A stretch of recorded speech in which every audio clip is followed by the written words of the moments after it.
हम शुरू के स्टार्ट में साइकोलॉजी के ऊपर बात करेंगे और मनी मैनेजमेंट के ऊपर बात करेंगे, और उसके बाद फिर हम एक सेटअप को डिस्कस करेंगे जो मार्केट स्ट्रक्चर के अंदर बनेगा। तो सबसे पहले जो मैंने आप लोगों को कुछ टॉपिक लिख के दिए थे, आप लोगों ने उम्मीद है कि डिस्कस किया होगा, देखा होगा, और वहाँ पर गूगल पे भी देखा होगा उसके बारे में।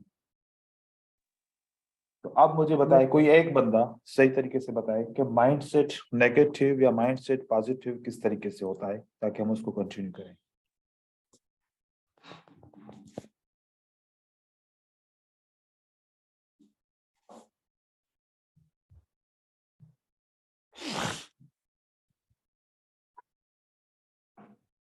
जी बताएं, कौन बताना चाह रहा है कि नेगेटिव माइंडसेट क्या होता है और पॉजिटिव माइंडसेट क्या होता है? इतने सारे हैं, कोई तो बताए। सर मैं मुझे जहाँ तक लगता है, अगर कोई ट्रेड, मान लो कि अगर कोई ट्रेडर कर रहा है, कोई ट्रेड कर रहा है, हाँ। अगर उसके अंदर वो डायरेक्टली ऐसे जाता है कि सोचता है कि मैं बस आज कुछ पैसे निकाल करके मार्केट से एग्जिट हो रहा हूँ, तो वो एक, मुझे नहीं लगता वो एक अच्छे माइंडसेट से जा रहा है। अगर वो इस माइंडसेट से जाए कि नहीं, मैं मार्केट में जा रहा हूँ, अगर मुझे अपॉर्चुनिटी मिलेगी तो मैं ट्रेड करूंगा, नहीं तो मैं मार्केट को एटलीस्ट समझूंगा, कुछ ना कुछ सीखूंगा आज मार्केट से, कुछ ना कुछ समझ में आएगी कि ऐसा क्यों नहीं हुआ, आज मुझे अपॉर्चुनिटी क्यों नहीं मिली। तो सही। ये, हाँ, ये मुझे लगता है कि ये एक अच्छा माइंडसेट है। और जो ये लोग सोच करके जाते हैं कि आज जा करके आज इतना पैसा निकाल करके आज मार्केट से एग्जिट हो जाऊंगा, कल इतना निकालूंगा, परसों इतना निकालूंगा, ये माइंडसेट मुझे सही नहीं लगता है। हम्म। ठीक है, जो लोग मैं बोलूं क्या सर? जी बोले बोले बोले। सर मेरे मुताबिक सर ये है कि जैसे नेगेटिव माइंडसेट का जो इमोशन से रिलेटेड है, जो भी नेगेटिव इमोशंस है, जैसे हो गया फियर हो गया, है ना, सही है, सही है। और भी, जी, और भी जैसे हो गया कंफ्यूजन, ये सब जितने भी नेगेटिव इमोशंस होते हैं, अगर उस ठीक है, नेगेटिव इमोशन से हम ट्रेड करने जाएंगे या किसी भी काम में जाएंगे, ठीक है। तो सबसे पहले तो हम अपना 100% नहीं दे पाएंगे उसमें, ठीक है। सही है, ठीक और है। जब 100% नहीं दे पाएंगे तो हम सही डिसीजन नहीं कर पाएंगे और प्रोग्रेस नहीं कर पाएंगे इस चीज में सर। परफेक्ट, बिल्कुल इस तरीके से सही है। ठीक है, कोई एक और बताए। तो मेरा एक सही एक है। सो फॉर हाँ। Example, person is completely knowledge, yes. उसको पता है क्या है क्या है, but he is not able to understand how the chart is moving because हाँ। of it may be fear, he may yes. be in urgency, or he may be in some other work, mid of some work, and he is in between it. So it is negative. Okay. ये इसका नाम है, मगर he is in a wrong state. वो positive mindset पे नहीं आ रहा है कि ओके, अब मैं अब फ्री हूँ, this is my dedicated time, अब this is a separated time, मैं ट्रेडिंग के लिए दे रहा हूँ, and I am completely calm, तो नो वन इज अराउंड और there is no disturbance. Okay. वो पॉजिटिव अप्रोच है कि he is in positive way where he is starting his day or he is starting his trading. So मैं वो बोल सकता हूँ। अच्छा, अगर ऐसे करें कि एक इंगल्फिंग कैंडल बनाते हैं, फॉर एग्जांपल ये हमारी स्ट्रेटजी है, ठीक है, जो विक क्रॉसिंग की स्ट्रेटजी है। विक क्रॉसिंग में एक इंगल्फिंग कैंडल बन गई, और अब हम यहाँ पर इसको सेल का ट्रेड करेंगे। अनफॉर्चुनेटली ये सेल बन गई, क्या? बाय बन गई। अब यहाँ से थिंकिंग स्टार्ट होगी। एक बंदा यहाँ पर सोचेगा, मेरे साथ तो होता ही है साहब, मैं जब भी कोई सेटअप ट्रेड करता हूँ तो मेरा नुकसान होता है, ये मेरी किस्मत का ऐसा है, मेरी किस्मत में ही ऐसा है कि मुझे लॉस होना ही है, बस क्या करूँ, छोड़ो एनालिसिस को, ट्रेड करो, वैसे भी लॉस ही होता है। बेहतर है कि बस ज्यादा ज़हन पे जोर नहीं, तो जहां पर बस ऐसे देखे, ज्यादा मत सोचो, ट्रेड करो, विन करो या फिर लॉस हो, जो भी हो, बस अब किस्मत की बात है तो क्या कर सकता हूँ। एक किस्म का ये बंदा होता है, ठीक है, एक ये सोच हो गई। दूसरा बंदा, इसने ट्रेड किया, इसने अंडरस्टैंड किया था कि अगला सेटअप रेट होना चाहिए, मुझे सेलर के साथ जाना चाहिए, और उसने जैसे सेल किया तो बाय हो गया। वो वहां पर स्टॉप करता है, फिर देखेगा कि मेरा लॉस कितना हुआ, वो सोचेगा कि $1 का ट्रेड था, $1 का लॉस हो गया, ठीक है, लेकिन दूसरा ये $1 का ट्रेड रिकवर करने से पहले यहाँ पर मुझे 100% कंफर्मेशन करनी है, अपना आंसर चाहिए कि मेरा लॉस क्यों हुआ, क्या मेरी गलती की वजह से लॉस हुआ या कोई और प्रॉब्लम था जिसकी वजह से लॉस हुआ। वो फिर वहां पर डायग्नोज करेगा, उसको समझेगा, देखेगा, अपने टीचर से पूछेगा या खुद ही उसका आंसर किसी तरीके से निकालेगा, और फिर उसको लॉस का रीजन समझ में आ जाएगा। फिर अपने आप से प्रॉमिस करेगा कि नेक्स्ट टाइम अब मैं इस बार ये वाली गलती नहीं करूंगा, क्योंकि मैंने देखा था कि नीचे एक सपोर्ट लेवल थी जो मेरे हिसाब से वो सपोर्ट लेवल में मेरे जहन में नहीं आई, और मैंने इसको सेल का ट्रेड किया, मुझे नहीं करना चाहिए था। नेक्स्ट टाइम जब मैं इसे ट्रेड करूंगा तो मैं सपोर्ट को चेक करूंगा और रेजिस्टेंस को चेक करूंगा, उसके बाद फिर मैं ट्रेड करूंगा, तो अगला ट्रेड वो मूव ऑन कर लेगा। अब दो माइंडसेट आ गए, क्या होना चाहिए, कौन सा माइंडसेट होना चाहिए? दूसरा जो आप बोले थे, सेकंड वाला सर। दूसरा। अब second हम one. ट्रेडिंग के हिसाब से इस तरीके से माइंडसेट को पकड़ेंगे। माइंडसेट रियल लाइफ के अंदर दूसरा होगा, फ्रेंड्स के साथ दूसरा होगा, फैमिली के साथ दूसरा होगा, और ट्रेडिंग के साथ दूसरा माइंडसेट दूसरा। होगा। तो ये जो माइंडसेट है कि आप किसी को ब्लेम ना करें। आप अपनी किस्मत को क्यों ब्लेम करें? किस्मत में तो जो है ना, आप कभी खुश होते हो तो क्या आप प्रेज करते हो अपनी किस्मत की?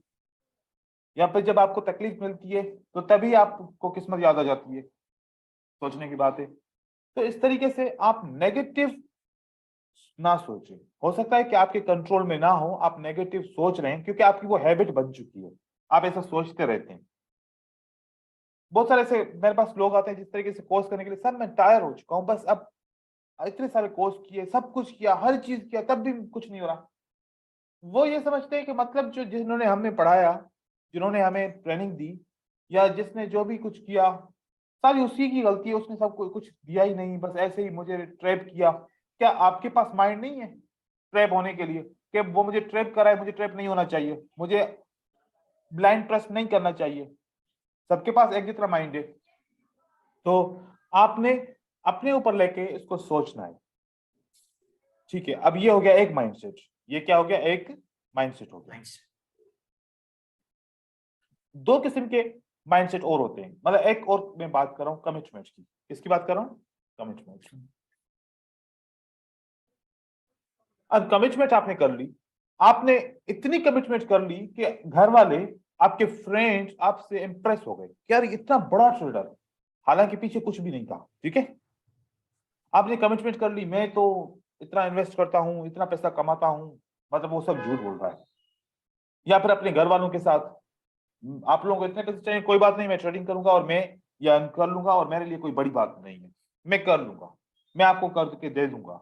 या फिर दूसरों के साथ जिससे उसने बारो किया, उनको पैसे देने थे, उनको कहा बस आप मुझे छोड़ दें, 3 दिन छोड़ दें, मैं 3 दिन ट्रेडिंग करूंगा तो इतने पैसे हो जाएंगे, या 1 हफ्ता ट्रेडिंग करूंगा इतने पैसे हो जाएंगे, आपको दे दूंगा, आप टेंशन नहीं लें।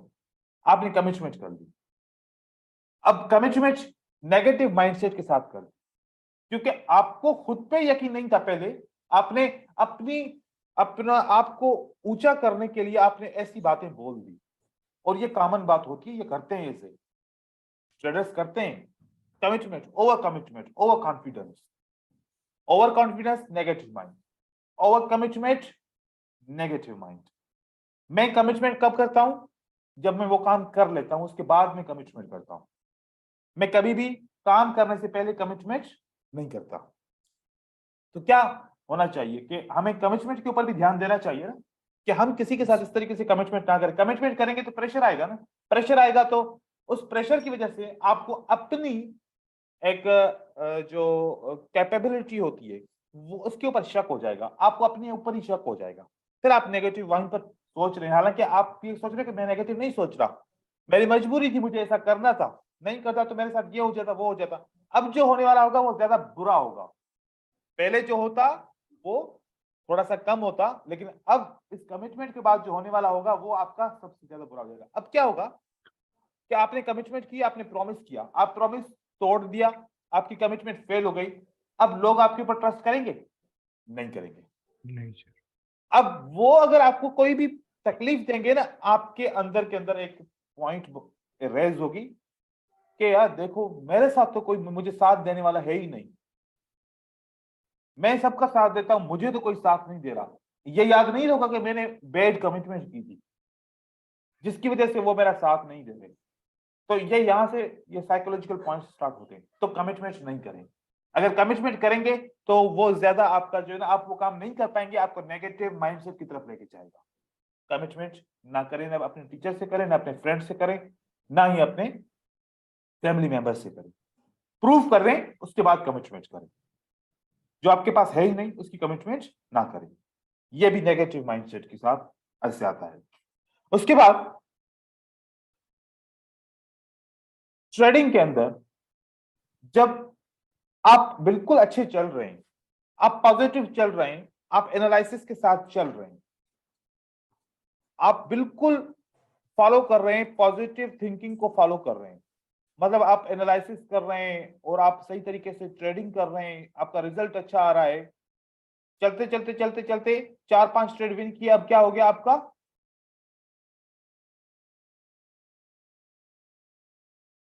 वो कॉन्फिडेंस आ गया। अब आपने क्या किया, जितना विन किया उस सक्सेस को एंजॉय नहीं कर पाए और वहां पर आपने डबल ट्रिपल ट्रेड लगा लिया और आपका लॉस हो गया। अब किसको ब्लेम करेंगे? मेरे साथ ऐसे ही होता है, ठीक है, मेरे साथ ऐसे ही होता है बस। फिर वहां पर आप नेगेटिव होना शुरू हो जाएंगे, आपको पता ही नहीं चलेगा।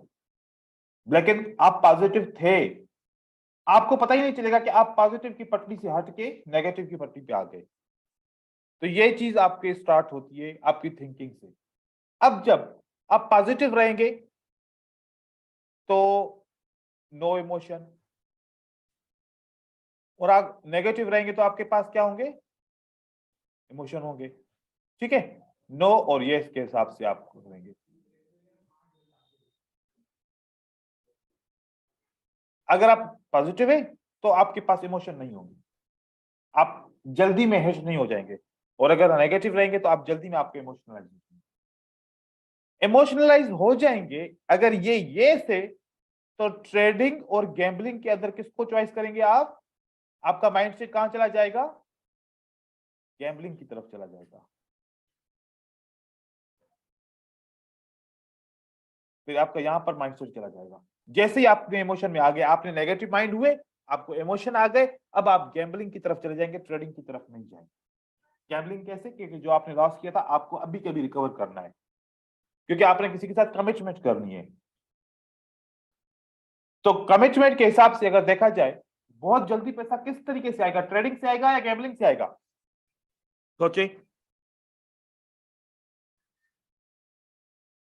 बताएं मुझे। बहुत जल्दी पैसा किस चीज से आएगा? ट्रेडिंग से आएगा या गैम्बलिंग से आएगा? तुक्का गैम्बलिंग से आएगा। मारेंगे तुक्का मारेंगे, तुक्का नहीं मारेंगे, आप एनालिसिस करेंगे, बिल्कुल एनालिसिस भी करेंगे, सब कुछ करेंगे, आप अपने आप को धोखा देंगे कि मैं ट्रेडिंग कर रहा हूं, लेकिन आप अपनी लिमिट से ज्यादा एंट्री करेंगे अगर इनकेस। और ऐसा ही होता है, जब आप अपने आप को धोखा देके एंट्री करते हैं उस वक्त आपका लॉस होता है, और वो बड़ा अमाउंट आपका लॉस हो गया। तो आपने गैम्बलिंग इसलिए की थी क्योंकि आपका डबल अमाउंट हो जाए ताकि आप कमिटमेंट को पूरा कर सके, आपने गैम्बलिंग कर ली। तो आपने जो डिसिप्लिन बनाया अपना, जो आपने अपना मनी मैनेजमेंट मास्टर प्लान बनाया, आपने उसको फॉलो नहीं किया, आपने उसके अगेंस्ट चले। इसके एग्जांपल एक बता रहा हूं। एकदम से क्या होता है, जब आप बाय करना चाह रहे होते हैं ना, एकदम से मार्केट यहां पर जो है ना ऊपर आ जाती है, तो यहां पर आपका बाय हो जाता है, ठीक है। अब आपका क्या हो गया, ये बाय यहां पर हो गया। अब आप क्या करते हो, इसको प्राइस नीचे जब आती है ना, यूं नीचे आ गई, फिर यहां पर आप क्या करते हो, एक और बाय डाल देते हो, और उसके बाद फिर और प्राइस ऊपर जाके और यूं अगर नीचे आ जाए तो क्या करेंगे?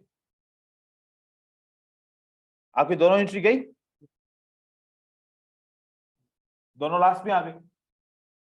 आपने एक जगह पे आपने डिसाइड किया एंट्री की, एक एंट्री करें, चाहे फिर वो लास्ट हो जाए, चाहे वो फिर बाय हो जाए। अब देखें, एक गलती आपने यहां पर की, अगर दूसरी गलती ना करते तो ये वाले अमाउंट दूसरी जगह से रिकवर कर सकते थे ना, ट्रेड करके आराम से, सही एंट्री पॉइंट सिलेक्ट करके,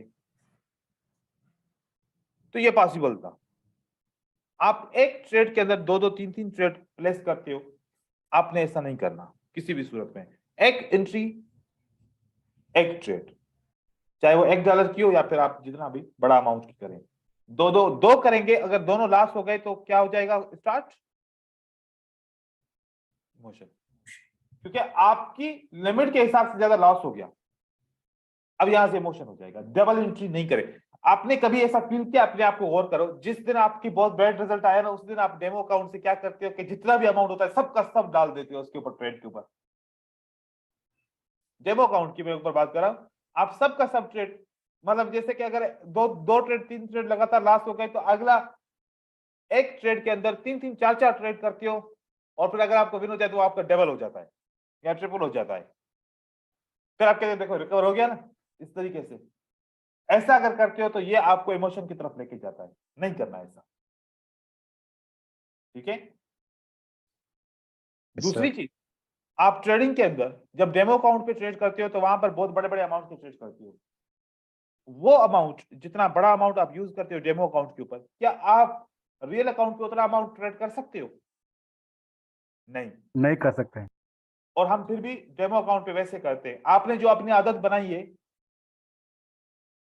वो फिर रियल अकाउंट पे ऑटोमेटिकली काउंट हो जाएगी ना, क्योंकि जब आप इतना $10,000 आपके अकाउंट में डेमो के पड़े हैं, उसके बावजूद आप $5 का ट्रेड कर रहे हो, इसका मतलब क्या है? आप डिसिप्लिन को फॉलो कर रहे हो।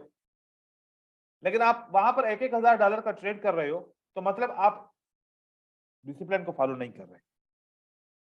और वही असर थोड़ा सा आपकी रियल ट्रेडिंग के अंदर जरूर आएगा, क्योंकि आपका माइंडसेट वही था जो डेमो के ऊपर था।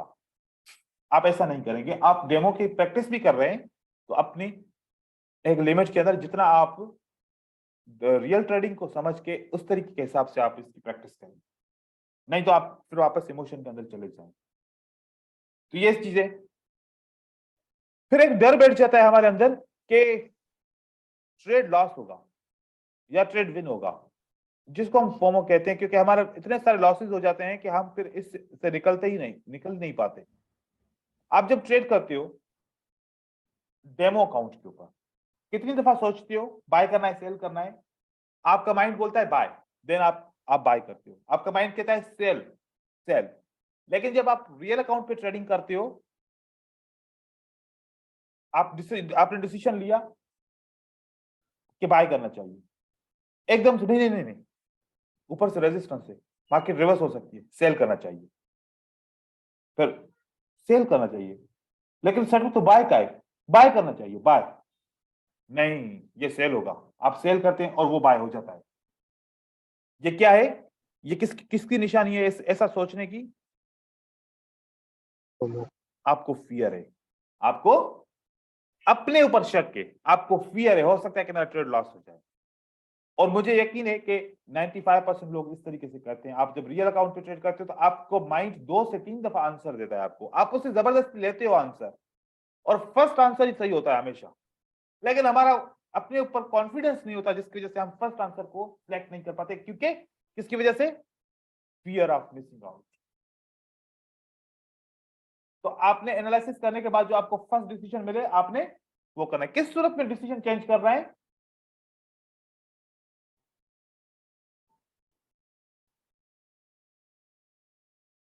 गैप्स की सूरत में।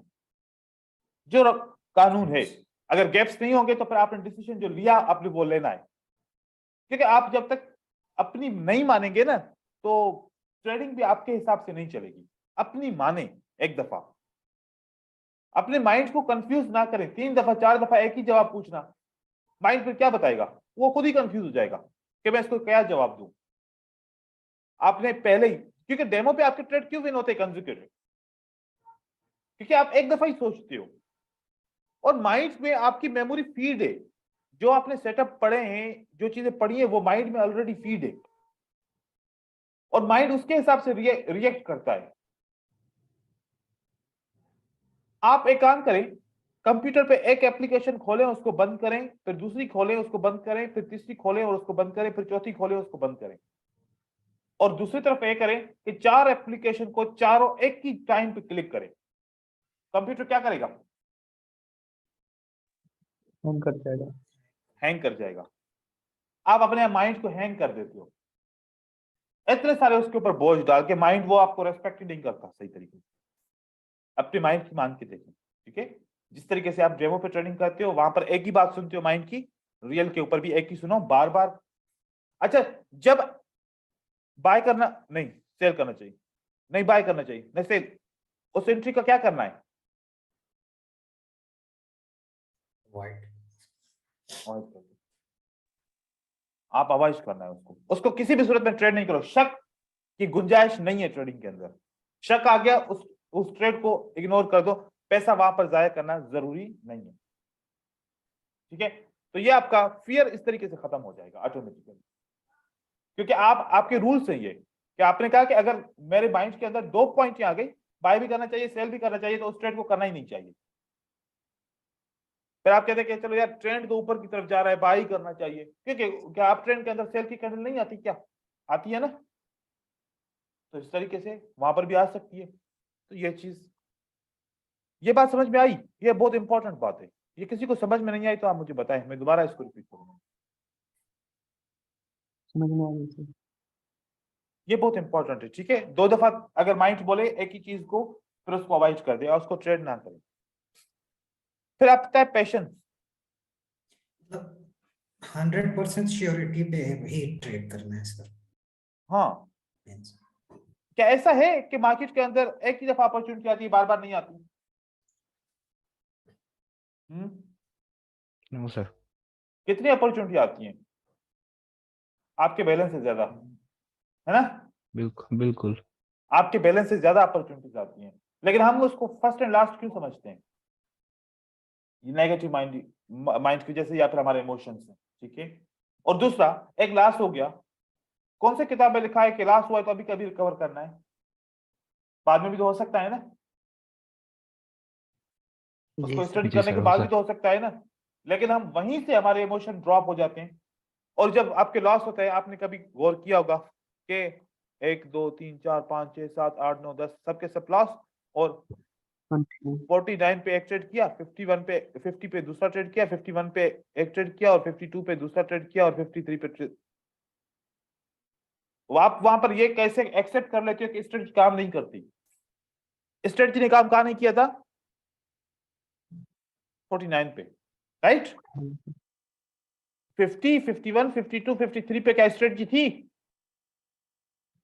नो कोई सर। एक ऐसी स्ट्रेटजी हो जो 5 ट्रेड एक साथ दे दे? छः। नहीं दे सकती, नहीं दे सकती ना। No sir, impossible. इम्पॉसिबल। चाहे आप कोई भी स्ट्रेटजी ले लो, आपको एक सेम स्ट्रेटजी 5 ट्रेड लगातार नहीं दे सकती। आपको 5 से 10 मिनट के डिफरेंस पे दे सकती है, दिन में जी सर। 50 ट्रेड दे सकती है, लेकिन 5 स्ट्रेटजी का 5 सेटअप लगातार मुझे नहीं लगता कि आपको दे सकती है कोई स्ट्रेटजी ऐसी। लेकिन ट्रेडिंग हमारी, आप हिस्ट्री को अपनी को चेक करो, हमारे ट्रेड कैसे होते हैं? हमारा एक ट्रेड फेल होता है स्ट्रेटजी की वजह से, 4 हम जानबूझ के करवाते हैं रिकवर करने के चक्कर में। रिकवरी कैसे होती है? 49 पे जब ट्रेड लॉस हुआ, जब दूसरी अपॉर्चुनिटी आएगी, उस अपॉर्चुनिटी के ऊपर ट्रेड हमने रिकवर करना है। अब वो अपॉर्चुनिटी कब आएगी? 15 मिनट के बाद आ सकती है, 10 मिनट के बाद आ सकती है, आधे घंटे के बाद आ सकती है। तो इतना टाइम वेट करने के लिए आपको क्या प्रैक्टिस हो जाएगी? पेशेंस। अगर आप ऐसा नहीं कर पा रहे तो आप इम्पेशंस के पेशेंट हैं। पेशेंस आप में होना चाहिए, इम्पेशंस नहीं होना चाहिए।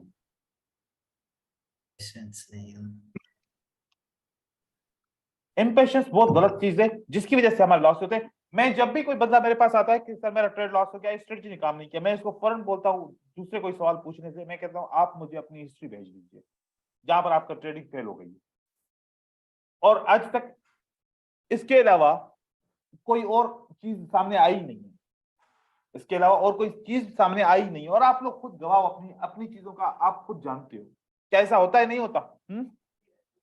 जी सर, बिल्कुल होता है। तो ट्रेड एक फेल हुआ, लेकिन हमने जानबूझ के 4 और फेल कराए, और अब हम ब्लेम अपने ऊपर नहीं करेंगे, किसके ऊपर करेंगे? स्ट्रेटजी बेकार है, काम ही नहीं करती। ठीक है, ऐसा कोई भी सेटअप नहीं है जो एक स्ट्रेटजी के अंदर 5 ट्रेड लगातार लॉस हो जाए।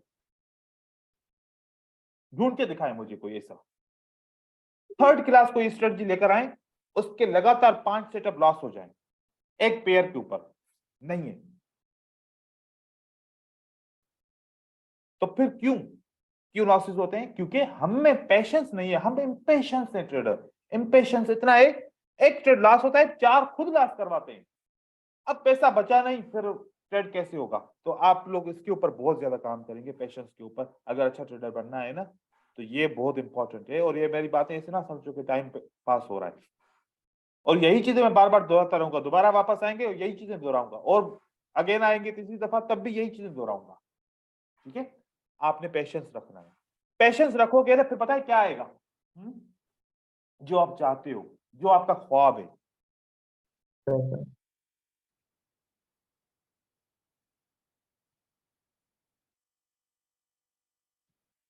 कंसिस्टेंसी क्या आएगा? कंसिस्टेंसी आएगी। आप रोज प्रॉफिट जमा कर पाओगे, थोड़ा या ज्यादा, आपका डे एंड प्रॉफिट से होगा। तो कंसिस्टेंसी ऐसे आती है, ऐसे नहीं आती कोई स्ट्रेटजी ऐसी हो जिसमें कंसिस्टेंट प्रॉफिट चाहिए, ऐसा नहीं होता। आपने माइंडसेट पॉजिटिव रखना है, नो इमोशन होने चाहिए, ट्रेडिंग करनी है, गैम्बलिंग नहीं करनी। माइंड की पहली बात माननी है, अगर 2 बातें करें तो अवॉइड करना है। एक सेटअप फेल हो जाए, दूसरा सेटअप का इंतजार करना है, उसके ऊपर मार्टिंगल या फिर कोई भी मनी मैनेजमेंट लगानी है। तो इसके बीच में पेशेंस आ गया। पेशेंस, ये सारी चीजें करेंगे, कंसिस्टेंसी ऑटोमेटिक आएगी। ना आए तो फिर आप मुझे बताएं, लेकिन बात करेंगे हिस्ट्री के प्रूफ के साथ कि वाकई में आपने एक सेटअप पे फेल हुए। सर देखो कि मैं 11:49 पे इस सेटअप पे फेल हुआ, फिर 12:25 पे ये दूसरा सेटअप आया, मैंने ट्रेड किया, मैंने रिकवर किया। इसको बोलते हैं पेशेंस। क्या ऐसा हो सकता है? पॉसिबल? कर सकते हैं इंशाल्लाह करना करेंगे सर। करना पड़ेगा। ट्रेडर बनना है ना, करना पड़ेगा। यस ठीक है। एक आप लोगों में से बहुत सारे लोग ऐसे हैं जो अभी वो करते हैं, जॉब करते हैं। ठीक है, आप एहतजाज करें अपने बॉस के सामने, मैं 1 महीने का वेट नहीं करूंगा, मुझे अभी की अभी सैलरी चाहिए, रोज मुझे दे दो। क्या करेगा? हाँ, उस वक्त फायर कर देगा। उस वक्त फायर कर देगा। आप क्या करोगे? नहीं यार, रूल है तो रूल है, फॉलो करना है। महीने के बाद ही उनसे पूछना है कि सैलरी मिलनी है कि नहीं मिलनी, इससे पहले नहीं पूछ सकता मैं। आप उसको क्यों फॉलो करते हो? क्योंकि वो रूल बना हुआ है, क्योंकि वो आपके हाथ में नहीं है। जो आपके हाथ में है ना, आप वो रूल तोड़ते हो। तो ट्रेडिंग सेल्फ बिजनेस है, सेल्फ बिजनेस के अंदर आप अपने सेल्फ बेस्ड रूल्स को तोड़ते हैं, तभी हमारे ट्रेडिंग के अंदर नुकसान होता है। तो मुझे उम्मीद है कि ये चीज जो आप लोगों को अभी बहुत फायदा देगी अगर अमल करोगे तो, और करना चाहिए। नहीं तो फिर ट्रेडिंग के अंदर एजुकेशन काम नहीं करेगी। ठीक है, किसी को कोई सवाल हो इसके अलावा कि अभी इसके बावजूद भी, सब कुछ मैं फॉलो करने के बाद भी मुझे लगता है कि या मैंने फॉलो किया है फिर भी मेरा इमोशन कंट्रोल नहीं हो रहा, तो मैं सवाल का जवाब कर दूं या फिर उसको मैं गाइड कर दूं, या किसी और के साथ कोई और प्रॉब्लम हो कि मेरे साथ दूसरा कोई प्रॉब्लम है साइकोलॉजी से रिलेटेड, ताकि उसका भी क्लियर कर दें, फिर हम लेसन की तरफ चलें। मेरे साथ एक प्रॉब्लम है सर। हाँ पूछे हार्दिक। सर ऐसा होता है जैसे मैं कोई सेटअप ट्रेड कर रहा हूँ सर, हम्म और मैं उस पर कुछ रिसर्च कर रहा हूँ, तो ऐसे होता है 10-15 दिन तो सर वो सेटअप सही चलता है, मतलब मेरे हिसाब से हम्म सब चीज सही चलती है। लेकिन सर पता नहीं क्यों फिर अपना 4-5 दिन लगातार लॉसेस स्टार्ट हो जाते हैं उसमें। ठीक है। पता नहीं सर क्यों हो रहा है, इंगल्फिंग, मेरे समझ ये जो हैमर का पैटर्न है, इन्वर्टेड हैमर का पैटर्न है, इंगल्फिंग का पैटर्न है, ये जितने भी पैटर्न्स हैं ये कब के बने हुए हैं? सर ये तो बहुत सब ट्रेडिंग स्टार्ट हुई होगी सर, जब कही होंगे, जब किसी ने रिसर्च की होगी। Very good. तो फिर अब उसको तो जाना चाहिए ना मार्केट से, जाना चाहिए ना। Yes sir. लेकिन यस इतने सर। सालों से हमारी एज से भी ज्यादा, क्योंकि मार्केट तो हमारी एज से भी ज्यादा हो गई है, अभी हाँ जी तक सर। वही चीजें हैं, हम भी पढ़ रहे हैं, मैं आप लोगों को पढ़ा रहा हूँ, आप लोग भी फॉलो कर रहे हो। ठीक है, यस सर। जितने भी स्ट्रेटजीज बनी हुई है इन्हीं कैंडल्स के ऊपर बनी हुई है। जैसे कि सपोर्ट एंड रेजिस्टेंस, वो भी तब से बनी हुई थी, उसको अभी तक यूज कर रहे हैं। यस सब सर। चीजें चलती हैं। असल में कुछ ऐसे इवेंट्स होते हैं जिसके दौरान कानूनी तौर पे ये काम नहीं करती, और हम बदकिस्मती से उसी इवेंट के दौरान ट्रेडिंग के अंदर फंस जाते हैं। क्योंकि आप 24 घंटे ट्रेड थोड़ी करते हो कि आपका 24 घंटों में 24 घंटे की मतलब कि जितने भी ट्रेड आए 24 घंटे में 50 ट्रेड आए, 50 के 50 फेल हो गए। आप उसी ऐसे टाइम पे आ जाते हो उसी सेटअप को ट्रेड करने को जब कोई न्यूज होती है, जब लो वॉल्यूम होता है, या जब कोई सेशन चेंज होता है उसमें बायर सेलर कम होते हैं, आपका वहां पर इफेक्टेड हो जाते हैं। और कभी कभार ऐसा होता है कि एक दिन भी आप इसका फेल हो गया और दूसरे दिन भी आप ऐसे ही किसी ट्रैप में फंस गए, आपका फेल हो गया। स्ट्रेटजी कभी भी एक दफा बंद की है तो वो फेल नहीं होती, क्योंकि स्ट्रेटजी किस बात पे बनती है, इस पे बनती है इस पे बनती है। अगर एक दफा सिमिलरिटी बन गई तो वो स्ट्रेटजी बन गई, बन गई। स्ट्रेटजी फेल नहीं होती। ठीक है, आपने मुझे एक्सपीरियंस है इस चीज का। हार्दिक तो बहुत नया है ट्रेडर। मैंने कितने स्ट्रेटजी शेयर किए, पहले दिन ट्रेड करते हैं और पहले दिन उस स्ट्रेटजी ने रिजल्ट दिया, वेरी गुड, बहुत अच्छी स्ट्रेटजी है सर, मुझे मैसेज आते हैं सर 90% विन, ये देखे हिस्ट्री है। दूसरे दिन भी विन, तीसरे दिन विन, चौथे दिन सर ये तो स्ट्रेटजी ने लॉस कर दिया, अच्छी नहीं है स्ट्रेटजी, छोड़ दो। क्या ऐसा होना चाहिए? नहीं होना चाहिए। No sir. तो हम जिस दिन लॉस होता है उसी दिन हम समझते हैं कि स्ट्रेटजी अच्छी नहीं है, छोड़ दो। हम उसको फॉलो ही नहीं करते, हम उसको मैच्योर होने देते ही नहीं है अपने अपने थिंकिंग के हिसाब से। इमेच्योर स्ट्रेटजी आप यूज करते हो, उसको मैच्योर होने ही नहीं देते।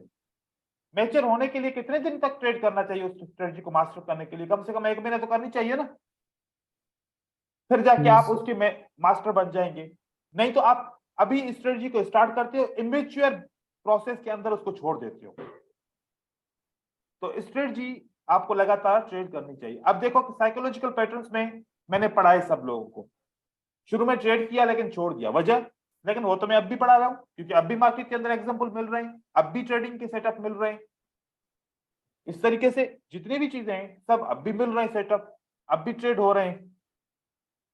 तो हमें क्या करना चाहिए, हमें अपने टाइमिंग को भी देखना चाहिए और हमें एक्सटर्नल फोर्सेस के इन्फ्लुएंस को भी देखना चाहिए कि कब किस वजह से मार्केट की वॉलेटिलिटी में फर्क आ जाता है। उस दौरान ट्रेडिंग ना की जाए, न्यूज के दौरान ट्रेडिंग ना की जाए, हॉलीडेज के दौरान ट्रेडिंग ना की जाए। और जो टाइम हम ट्रेडिंग करते हैं तो रिसर्च भी उसी टाइम के हिसाब से होनी चाहिए। जैसे कि आप 12 बजे से लेकर रात को 10 बजे तक ट्रेडिंग करते हो, तो आप जब पीछे रिसर्च करने जाओगे तो 12 से लेकर रात को 10 बजे के टाइम की रिसर्च करोगे। बीच में रात का टाइम, सुबह का टाइम स्किप कर दोगे, क्योंकि आप ट्रेडिंग भी तो नहीं करते ना उसमें। हम रिसर्च करने के लिए 24 घंटा पूरा एक एक कैंडल को नहीं छोड़ते, लेकिन ट्रेड करने के लिए सिर्फ मखसूस टाइम होता है। तो जिस टाइम के अंदर ट्रेडिंग करेंगे उसी टाइम की रिसर्च करेंगे। तो ये जब करेंगे तो आपके ये शिकायत दूर हो जाएगी ऑटोमेटिकली। ओके, ठीक है, thank you sir, thank you sir. हाँ, इसके अलावा कोई साइकोलॉजिकल व्यू से पॉइंट आप बताएं मुझे, ताकि मैं उसको क्लियर कर दूं। हर एक का सर अलग मेरे प्रॉब्लम हो सकता है। मैं एक्चुअली क्या, जो भी सेटअप वगैरह सारी चीज़ मैं मतलब कर लेता हूँ, सारी चीज़ लिख भी लेता हूँ, सारी चीज़ रख लेता हूँ, सारी चीज़ें जानते हुए भी लॉस करता हूँ, क्योंकि मैं ना बस एक बार ट्रेड करता हूँ, विन होता है, सही है, फिर उसके बाद दूसरे बार भी किया, लेकिन वो जो बीच में टाइमिंग आती है ना सेटअप की, कोई मान लो कि मैं एक ही सेटअप उठाता हूँ, ऐसा नहीं कि 4-5 सेटअप उठाता हूँ। हाँ, फिर आपने जो पहले बताई थी कि पहली वाली वीडियो में कि अगर एक सेटअप को ये करोगे, ट्रेड हाँ, करोगे तो ठीक है। हेलो, हेलो, और कोई बोले? आवाज आ रही है मेरी? जी सर। जी सर, आने अच्छा, उसकी जी आवाज आ रही है सर। अच्छा, आ रही, उसकी चली गई आवाज। उनको ही सर कुछ प्रॉब्लम हुआ है। हाँ, चलो कोई बात नहीं। चलो यहाँ से जो है ना एक बात करते हैं। मेरा एक स्टूडेंट है। जी जी जी शशि, बोलो, आपकी आवाज चली गई थी। अच्छा।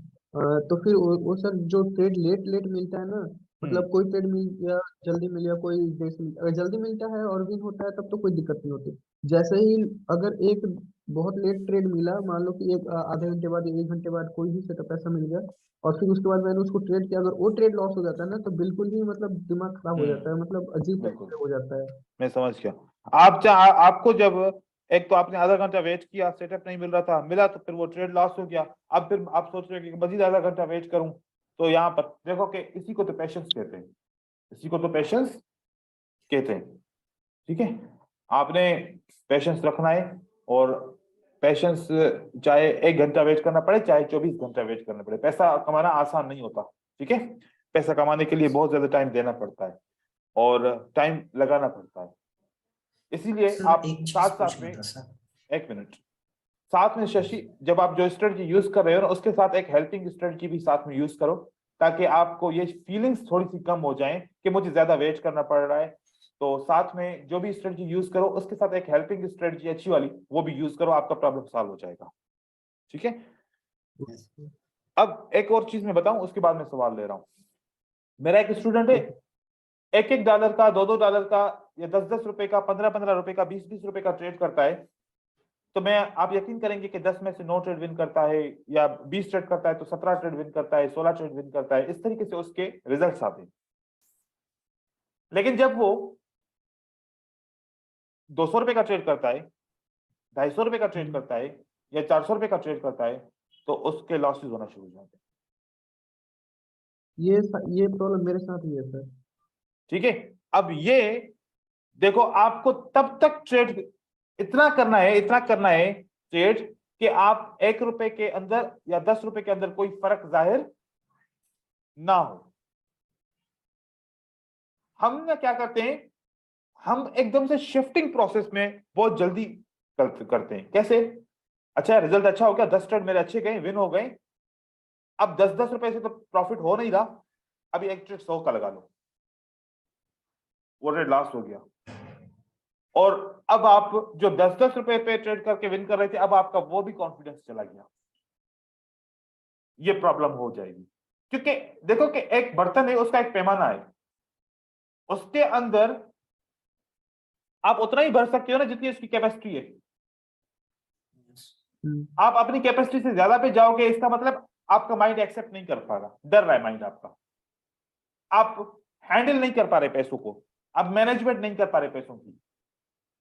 तो एक वॉरेन बफेट ने बहुत बेहतरीन तरीके से उसने बात कही थी कि हर एक ट्रेडर का अर्निंग रेशो एक जितना, अर्निंग अमाउंट एक जितना नहीं हो सकता, क्योंकि वो जितना पैसे को हैंडल कर पाता है उतना पैसा उसके पास जाता है। अगर आप हैंडल कर पाओगे जितना ज्यादा, आपके पास ज्यादा पैसा आएगा। ये मेरा एक्सपीरियंस है। मैं अकाउंट के अंदर 10 से 15 हजार डॉलर को हैंडल नहीं कर सकता, हालांकि मुझे कितना एक्सपीरियंस है ट्रेडिंग का। मैं अकाउंट के अंदर 1000 से 3000 डॉलर के अंदर अंदर हैंडल करके उसको सही तरीके से ट्रेड करता हूं। लेकिन जब मेरा 10,000 से, अब मैंने इसे ट्राई करके देखा था, मैंने 10,000 डॉलर डाल के मैंने ट्रेड किया था। पता है मैं क्यों हैंडल नहीं कर पा रहा था? रीजन क्या था? मेरे माइंड में एक बात आ रही थी, यार ऐसा ना हो कि मैं ट्रेड विन पे विन करता जा रहा हूं और फिर ब्रोकर मेरा अकाउंट ब्लॉक ना कर दे, या फिर जो अमाउंट मैंने इतना इन्वेस्ट किया है, कहीं ऐसा तो नहीं कि मेरा अकाउंट ब्लॉक कर देगा और मुझे विड्रॉल नहीं मिलेगा। मेरे माइंड में क्या पॉइंट आ गई? नेगेटिव आ गई पॉइंट। Yes sir. अब इस तरीके से मुझसे सवाल पूछे जाते हैं कि सर मैं बाइनरी ऑप्शन सीख भी जाऊं, प्रॉफिटेबल ट्रेडर भी बन जाऊं, दिन के लाख रुपए कमाऊं, मुझे विड्रॉ मिलेगा? अब अभी उसने कुछ काम किया ही नहीं, ठीक है, लेकिन अब उसको क्या है कि मुझे विड्रॉ नहीं मिलेगा, मैं लाख रुपए दिन का कमाऊं। तो ऐसे तो कोई नहीं कमा सकता ना, वो नया ट्रेडर जरूर बोलेगा। लेकिन मैं तो पुराना ट्रेडर हूं, बहुत मुझे एक्सपीरियंस हो गया है, लेकिन मैं भी 10,000 डॉलर हैंडल नहीं कर सकता एक अकाउंट में, क्योंकि मुझे ब्रोकर के ऊपर यकीन नहीं है। तो आप जितना हैंडल कर सको, आप उससे ज्यादा का ट्रेड ना करो, उससे भी कम का ट्रेड करो, फिर आहिस्ता आहिस्ता ग्रो करो। एक्सपीरियंस के साथ आपका भी आहिस्ता आहिस्ता अमाउंट बढ़ता जाएगा। तो मेरी सजेशन ये है कि इस तरीके से इस प्रॉब्लम को सॉल्व किया जा सकता है। अमाउंट को एकदम से ना बढ़ाओ। अब पता है क्यों हम मार्टिंगल में क्यों फेल होते हैं? हम हैंडल क्या कर पाते हैं? $1 को हैंडल कर पाते हैं, $2 को हैंडल कर पाते हैं। जब ट्रेड $5 की बारी की आती है तो यहां पर दिल धड़कना शुरू हो जाता है। और आप यकीन मानो, अगर आप मुझे बताओ या ना बताओ, जब आप ट्रेड $5 का लगाते हो ना, आप आंखें बंद कर लेते हो या मुंह फेर लेते हो, पता नहीं क्या होगा। जब होगा तो रिजल्ट उसके बाद देखा जाएगा। हार्ट स्पीड करने लगता है सर। ये बात है नहीं है? हाँ जी सर, बिल्कुल सही जी है। सर, बिल्कुल सही बात। तो आपने मतलब आप इसको हैंडल नहीं कर पा रहे ना, लेकिन आपने अपनी लालच की वजह से, गैम्बलिंग की वजह से, फोमो की वजह से आपको रिकवरी करना है, आपकी मजबूरी है कोई, आपने डाल तो दिया लेकिन अब मुंह उस तरफ कर दिया, अब 1 मिनट गिनते रहेंगे, हो जाए तो फिर देखो, फिर ऐसे तिरछी आंख से देखेंगे, व्हेन हुआ लास्ट हुआ, और उसके बाद फिर अगर लास्ट, और अक्सर वो लास्ट भी होता है, ठीक है, अक्सर वो हाँ लास्ट होता है, क्योंकि आपका हवास काम ही नहीं कर रहा था, तो आपने एनालिसिस कैसे सही की होगी। तो ये सिंपल सी पॉइंट है, आप इनको गौर करो, ये हल्की पॉइंट नहीं है, ये बहुत बड़ी पॉइंट है। देखो इंसान ना फंसा हुआ ना बिल्कुल छोटी चीजों में फंसा हुआ होता है, बहुत बड़ा प्रॉब्लम नहीं होता। तो ये प्रॉब्लम इतना बड़ा नहीं है आप लोगों का, बस इस चीजों के ऊपर थोड़ा सा आप लोगों ने ध्यान देना है।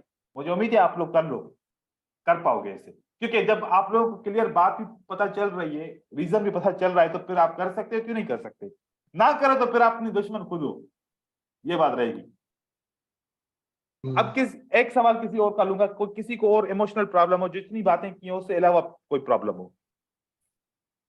सर ये बोल रहा था कि मैं जब ट्रेड करता हूँ सर, जी तो होता है क्या कि कभी मैं मतलब सीक्वेंस में जीतने लगता हूँ 3-4 इस तरीके से, लेकिन जब ठीक है, हारता हूँ तो फिर वो अल्टरनेट हो जाता है सर, एक हार रहा हूँ फिर एक जीत रहा हूँ, फिर हार रहा हूँ फिर जीत रहा हूँ, फिर उसके बाद फिर हारना स्टार्ट हो जाता है, मतलब लूज करना रेगुलर स्टार्ट हो जाता है सर, बिल्कुल इस तरीके का प्रॉब्लम। बिल्कुल सिंपल पॉइंट है। आपका स्टॉप लॉस और आपका टेक प्रॉफिट की कोई लिमिट नहीं है, लिमिट बना लो। 3 ट्रेड लगातार विन करूंगा, उसके बाद ट्रेड नहीं करूंगा। उसके अगेंस्ट में 2 ट्रेड लगातार लॉस करूंगा, ट्रेड नहीं करूंगा, फिर मुझे इंतजार करना पड़ेगा, मैं अपने आप को संभाल लूं। इसलिए आपका क्या होना चाहिए, आपको स्टॉप लॉस लिमिट होनी चाहिए और आपको टेक प्रॉफिट लिमिट होनी चाहिए। आप कोशिश करो, हाँ लिमिटेड ट्रेड। अच्छा आपको क्या कोशिश करनी है कि यार थोड़ा सा प्रॉफिट करके उसको एंजॉय तो कर लूं, थोड़ी सी खुशी तो हासिल हो। आपने 5 ट्रेड लगातार विन किए, आपके अकाउंट में पैसा आया, 6ठे ट्रेड ने आपका सारा पैसा ले गया, आप 5 ट्रेड की सक्सेस को एंजॉय कर पाए? नहीं कर पाए। थोड़ी देर आप एंजॉय करोगे। देखो एक है ना, आप बहुत गर्मी में हो, ठीक है, आपको एयर कंडीशन वाले रूम में अंदर डाल के और 1 मिनट के अंदर बाहर निकाला जाए, आपकी क्या पोजीशन होगी? आपको ज्यादा जो है ना गर्मी चढ़ जाएगी और ज्यादा गुस्सा आ जाएगा, ठीक है। जी सर बिल्कुल। Yes sir. तो आप सक्सेस में आके एकदम से आपसे छीन लिया जाता है जितना भी आपके पास होता है, तो आपके इमोशन वहां से खराब होते हैं, आपका दिल वहां से टूटता है।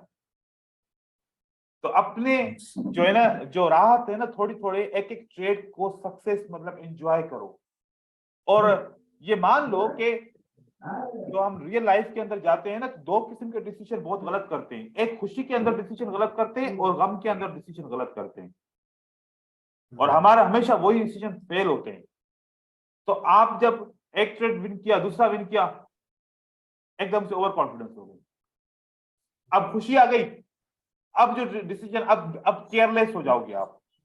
पहले अच्छे अच्छे एनालिसिस कर रहे थे, अब बस लगाओ ऐसे ही कि अब तो मैं विन कर रहा हूं, तो मैं प्रो हो गया, ठीक है। तो फिर वहां से फिर आपका काम खराब हो जाता है। तो ये सिंपल सी पॉइंट है। आप बच्चे तो नहीं हो कि मैं बच्चों की तरह समझाऊं, लेकिन आप बस एक ही दफा से दोहराने से सारी चीजें समझ सकते हो। और मुझे तो लगता था कि 70 से 80% तो आपको ये चीजें पता भी हैं, लेकिन एक्सेप्ट करने को दिल नहीं करता, ये बात है ना। एक्सेप्ट करने को दिल नहीं करता, यस लेकिन आपको करना पड़ेगा, इसके अलावा गुजारा नहीं है भाई, यस।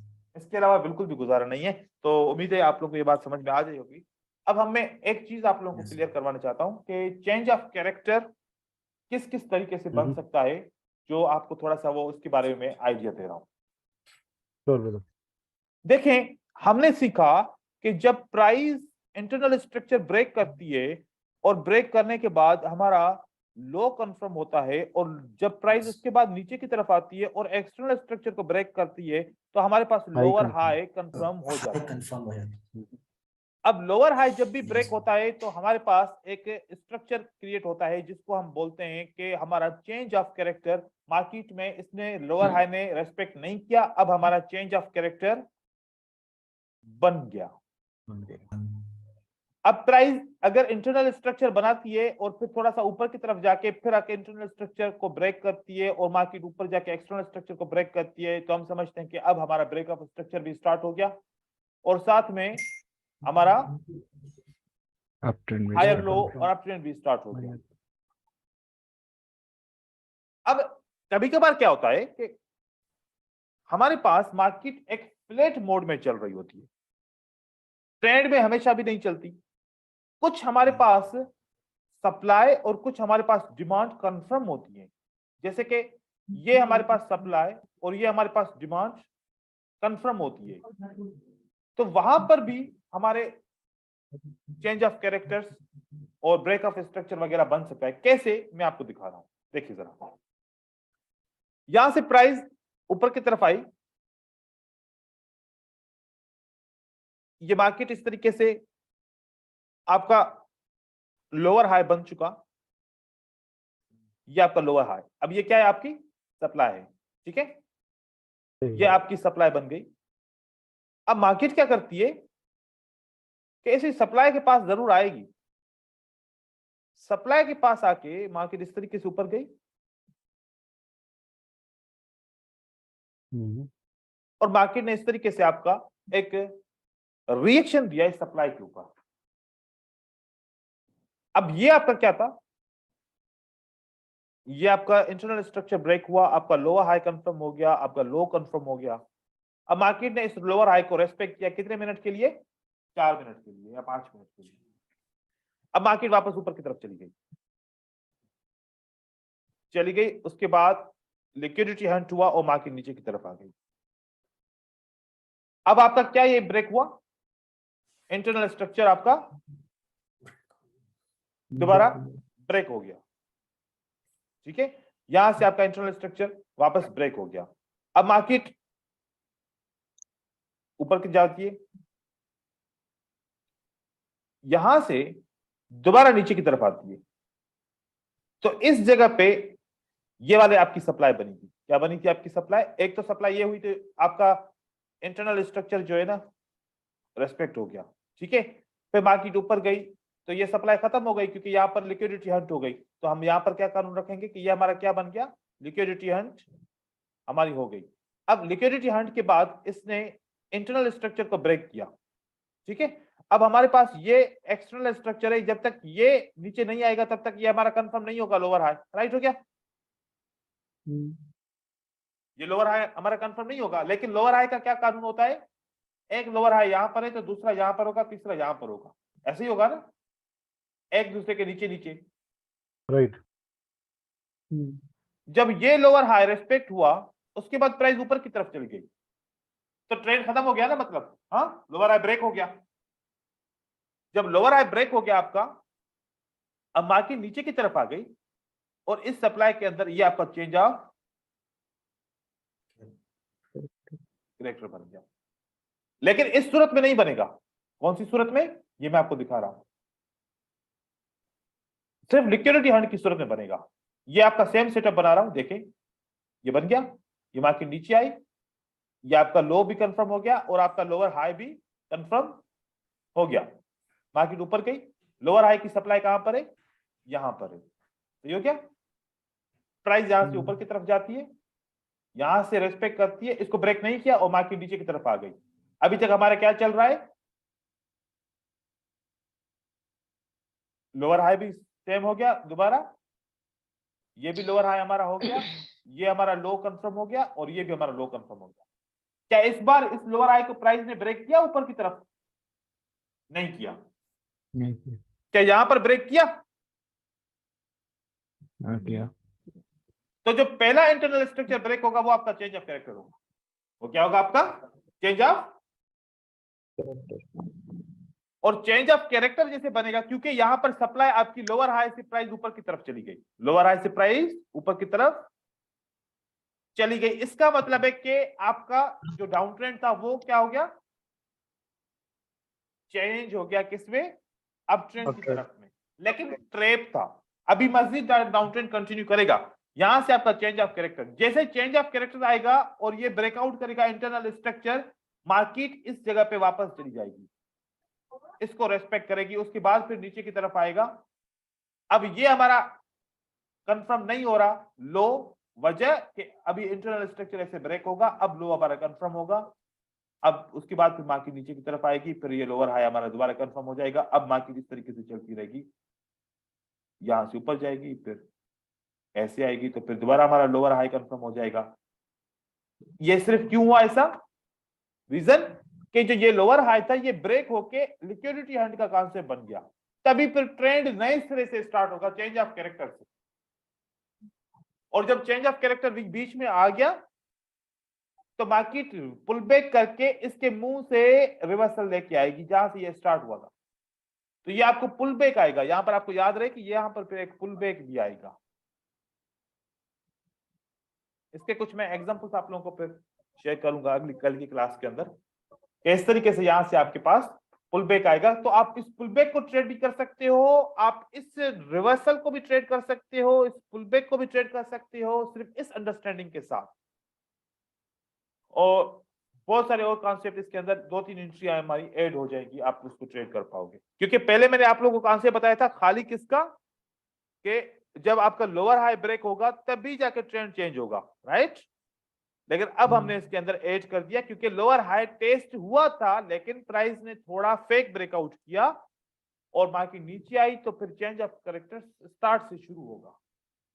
और वो जब शुरू होगा तो फिर हम उसी के तरीके से फिर ब्रेक ऑफ स्ट्रक्चर काउंट करते जाएंगे। ये वाला क्यों समझो, आपका ये डाउन ट्रेंड कहां तक था, एक डाउन ट्रेंड आपका यहां तक था, यहां से यहां तक का आपका एक डाउन ट्रेंड था यहां तक। उसके बाद फिर क्या थोड़ी देर के लिए क्या हुआ, ये आपका अप ट्रेंड हो गया थोड़ी देर के लिए, मतलब अप ट्रेंड की स्टार्ट हुआ था जो फेल हो गया। अब फिर दोबारा क्या स्टार्ट हो गया अपना डाउन ट्रेंड। ठीक है, समझ में आई बात? इस तरीके से अब आपको ये क्लियर होगा कि पहला डाउन ट्रेंड फेल हो गया था, अप ट्रेंड की थोड़ी सी झलक आई थी लेकिन अप ट्रेंड फेल हो गया। अब दोबारा फिर डाउन ट्रेंड बनेगा तो नए सिरे से बनेगा वो, सही है। क्योंकि आप यहां पर कंफ्यूज हो जाओगे, मैंने ये आपका क्लियर नहीं किया था कि सर ये लोअर हाई, तो लोअर हाई, तो लोअर हाई का मतलब है कि इससे अगला जो नीचे होगा वो लोअर हाई होगा। यहां पर तो पॉइंट हाई हो गई, फिर अब इसको कैसे लोअर हाई माने, है ना।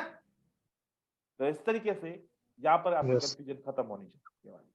और इसको मस्जिद वो सर अब कंफ्यूजन दिमाग में भी घूमने सर, वो लोअर हाई तो सर वहां तो हाई कंफर्म हुआ है ना सर हमारा।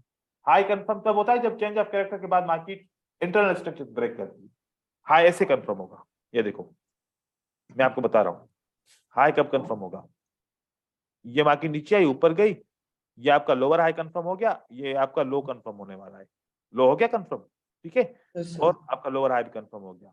ये तो ये अब यहाँ तक पॉइंट क्लियर है। हाँ जी sir, yes brother, yes yes clear. यहाँ तक आपका लोअर हाई हो गया और ये आपका जो है ना हाई हो गया और लो हो गया, सॉरी, ठीक है। अब यहाँ से मार्केट ऊपर की तरफ जा रही है, मार्केट ने इसको ब्रेक कर दिया, सही हो गया। अब हम समझ रहे हैं कि ब्रेक किया तो हाई कंफर्म हो गया, ये अनकंफर्म हाई है। ये क्या है, हाई है लेकिन अनकंफर्म्ड है। चेंज ऑफ कैरेक्टर बन चुका, चेंज ऑफ कैरेक्टर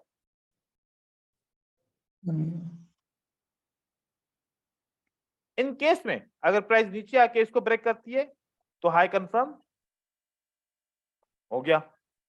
अब प्राइस ने इसको ब्रेक नहीं किया, ऐसे नहीं आती प्राइस, ऐसे नहीं आती, यहां से आके यूं ऊपर जाती है, अब यहाँ के ब्रेक करती है तो हाई कौन सा हुआ, ये हुआ या ये हुआ, ऊपर वाला सर, ऊपर वाला। ये हुआ। क्लियर हो गया, क्योंकि अनकंफर्म था, हाई था लेकिन अनकंफर्म हाई था। अब कौन सी लेवल ब्रेक होगी तो ब्रेक ऑफ स्ट्रक्चर काउंट करेंगे, ये लेवल ब्रेक होगी तो ब्रेक ऑफ स्ट्रक्चर होगा, राइट। Yes sir. सर इसमें ऐसा नहीं हुआ पहले वाले में, इस वाले में नहीं हुआ ना, हाँ, यस क्योंकि सर। इस वाले में ये हुआ ही नहीं ना, तो कंफर्म ही नहीं हो पाया, इस वजह से मार्केट ने अगेन डाउन ट्रेंड को स्टार्ट कर दिया। पुल बैक था ये वाला था, ये कंप्लीट क्या था, ये पुल बैक था, पुल बैक फेल हो गया, मार्केट में डाउन ट्रेंड को स्टार्ट कंटिन्यू कर दिया, लेकिन यहां पर चेंज हो गया ट्रेंड, ठीक है। इसको मैं मजीद कल एग्जांपल के साथ क्लियर करूंगा ताकि ये वाला पॉइंट आपका क्लियर हो जाए। इंशाल्लाह कल हम एक मनी मैनेजमेंट का सेशन भी करेंगे कल के दिन में, और कल जो है ना आप लोगों को इसके ऊपर भी करूंगा। कोर्स को मैं बिल्कुल इसके अंदर जो है ना मैं फिनिश करूंगा कल की क्लास में। फिर मैं आपको टाइम बता रहा हूं, हमारा टाइम है कि क्या हो गया, ये देखिए ये 16th है, कल हमारा 17th पे क्लास होगा, ठीक है। 17 के दिन हम कोर्स को फिनिश करेंगे। फिर मेरा अगला क्लास स्टार्ट हो रहा है 20 तारीख को। तो हमारे पास 18 और 19 है, मैं 19 के दिन आप लोगों को फिर क्लास दूंगा वापस। 19 के दिन आप लोगों के डाउट्स होंगे, जो भी आप सवाल पूछेंगे मैं उसका जवाब करूंगा, ठीक है। Okay sir. ओके तो आपका फौरन आपका डाउट का सेशन भी क्लियर हो जाएगा। कल हम करेंगे, फिर एक दिन बीच में छोड़ के 19 तारीख को फिर मैं आपको दोबारा क्लास, फिर उसमें आप लोगों के डाउट्स लूंगा, ठीक है। अभी के लिए ओके सर। क्लास मिस करते हैं। Thank you. Okay sir sir, एक बात अस्सलाम पूछनी थी वालेकुम। सर। हाँ पूछिए भाई, सर पूछिए। जैसे फॉरेक्स की ट्रेडिंग सर बहुत पहले से करते हो सर, तो हाँ सर आपको बाइनरी सीखने में सर कितना टाइम लगा था सर? बहुत टाइम लगा था, मुझे 2 साल लग गए थे, क्योंकि मुझे कोई सिखाने सर वाला नहीं आपको था, भी खुद से सर सीखता था। आपको भी 2 साल लग गए थे? मुझे कोई सिखाने वाला नहीं था ना, तब मैं 2015 में बाइनरी नया नया आया था ना, हम तो समझ ही नहीं पाए थे कि ये चलता कैसे, अच्छा ओके सर। क्योंकि 2015 से बाइनरी स्टार्ट हुआ है ना, 14 और 15 से स्टार्ट हुआ है। अच्छा सर, उससे ओके सर 5% का प्रॉफिट डेली का बिगनर के लिए अचीवेबल है सर इसमें? ऐसे हाँ बिल्कुल अचीवेबल है, हाँ। बिल्कुल अचीवेबल सर है। एक 10% भी कर सकते हो, 10% भी कर सकते हो। जी ब्रदर पूछिए। मानो सर अच्छा जो सर। आप अपने सर आईक्यू ऑप्शन में जो बिड और आस्क की जो लाइन बना के आप ट्रेड देखते हैं ना सर, कि उसमें वाइडर जी है कि वो है, वो हाँ, कैसे सेटिंग होती है? वो सेटिंग वो नहीं होती, देखना था। वो कोई सेटिंग नहीं होती। जी आपने वो पेयर खोलना है फॉरेक्स का। ओके आप यहाँ पर जाओ, यहाँ पर आप जब पेयर खोलते हो तो यहाँ पर कौन से option, binary digital forex, right. Forex में चले जाओ जी और यूरो यूएसडी को ओपन करो, आ गई, ठीक है। ये बिड और आस्क की ठीक लाइन सर। चल रही है, सिंपल है। हाँ जी जी जी, इसको मैं बहुत सर्च किया था सर, मिला ही इसका नहीं और मेरे को। ऑलम ट्रेड का अलग है फॉरेक्स लगता है सर। क्या इसका लगे? सर ऑलम ट्रेड में थोड़ा अलग टाइप का हाँ तो फॉरेक्स फॉरेक्स अलग ट्रेडिंग होता है ना। फॉरेक्स का बाय करने का सेल करने का तरीका अलग होता है, क्योंकि यहाँ पर आपका एक्सपायरी नहीं होता, ठीक है। इसमें 1 मिनट की एक्सपायरी नहीं होती। यहाँ पर ट्रेड जो आपने लगाया, फिर आप टेक प्रॉफिट की लेवल और एसएल की लेवल सिलेक्ट करते हो और आपका फिर जो है ना ट्रेड चलता है। सर ये जो हमको लेवरेज देते हैं सर, जैसे आईक्यू ऑप्शन वाले आप बता रहे थे उस दिन, हाँ सर इनको क्या फायदा होता है हमको लेवरेज देने का? मानो हम ट्रेड हार गए और लेवरेज भी चला गया और हमारे पैसे भी चले गए, तो फिर ये कैसे रिकवर करेंगे सर? ऐसा सिस्टम बना होता है कि पहले अपना पैसा ले लेते हैं, वो अपना पैसा 1 रुपए का भी 1 सेंट का भी उनका नुकसान नहीं होता, ठीक है। अब कैसे, आपने $10 का डिपॉजिट किया, सही है। हाँ जी सर, हाँ जी सर। उन्होंने $100 आपको लिवरेज दे दिया, सही हो गया। यस सर, यस सर, आपने जब ट्रेड किया, आपने $100 इन्वेस्टमेंट किया, यस सर, आपका अब जब लास्ट $9 पे पहुंचेगा ना, हाँ यस सर। जैसे ही लास्ट $9 पे पहुंचेगा, आपका ट्रेड ऑटोमेटिकली क्लोज हो जाएगा। Okay sir. तो और सर जैसे प्रॉफिट उसके होगा तो वो सर हाँ उसमें से प्रॉफिट लेंगे आपको कुछ? देगा, प्रॉफिट आपको देगा वो, ठीक है। Okay sir. हाँ लास्ट सर। आपको, आपका लास्ट जो है ना वो अपने से 1 सेंट भी नहीं देगा। ऐसा सिस्टम फिक्स है कि कुछ हो ही नहीं सकता, automatically trade close, account zero, ठीक है ना। Okay sir, yes sir. हाँ इस तरीके से इनका सिस्टम बड़ा तगड़ा है, ये यस इनको सर। और सर बाइनरी में सर काउंटर ट्रेड करते हैं हम लोग की अगर लॉस होती है, right? Counter counter trade trade हम ब्रोकर करते हैं। नहीं, वो तरीके का अलग होता है, अच्छा। काउंटर नहीं करता। ऐसे होता है, देखो सर देखो, एक ट्रेडर है, उसने $50 का ट्रेड किया, कितना किया? 50। अच्छा दूसरे ट्रेडर ने $50 का ट्रेड किया, एक ने बाय किया तो बी लिखता हूं, एक ने सेल किया तो सेल लिखता हूं, राइट हो गया। हाँ राइट। तीसरे ट्रेडर ने $100 का ट्रेड किया, कितने का? सो उसने सेल किया। अब एक समझो, एक कैंडल के ऊपर टोटल ट्रेड पूरी दुनिया में 3 लगे, ठीक है। यस जो मैचिंग ट्रेड होगा ब्रोकर अपने पास रखेगा, आईक्यू मैचिंग ट्रेड होगा, ब्रोकर अपने पास रखेगा। अब ये अनमैच ट्रेड है, ये चला जाएगा थर्ड पार्टी के पास, ठीक है। अब थर्ड Yes, पार्टी, अगर ट्रेडर ने विन किया थर्ड पार्टी पे करेगा, ट्रेडर ने लॉस किया थर्ड पार्टी को फायदा मिलेगा। लेकिन थर्ड पार्टी को क्या फायदा मिलेगा? थर्ड पार्टी के पास $80 चला जाएगा। कितना? 80 और इसमें $20 किसको प्रॉफिट हुआ? ब्रोकर। आईक्यू को। ठीक है। Yes sir. यहां पर जैसे इसने बाय वाले ने ट्रेड किया, उसका हो गया लॉस। तो क्या हो गया? लॉस। लॉस। लॉस हुआ तो इसके पास कितना जाएगा? सारा का सारा अकाउंट से वाय पैसा। हाँ जी। और $50 जिसने सेल किया उसको प्रॉफिट हो गया, तो इसको कितना मिलेगा? 45। कितना? 45 45 मिला।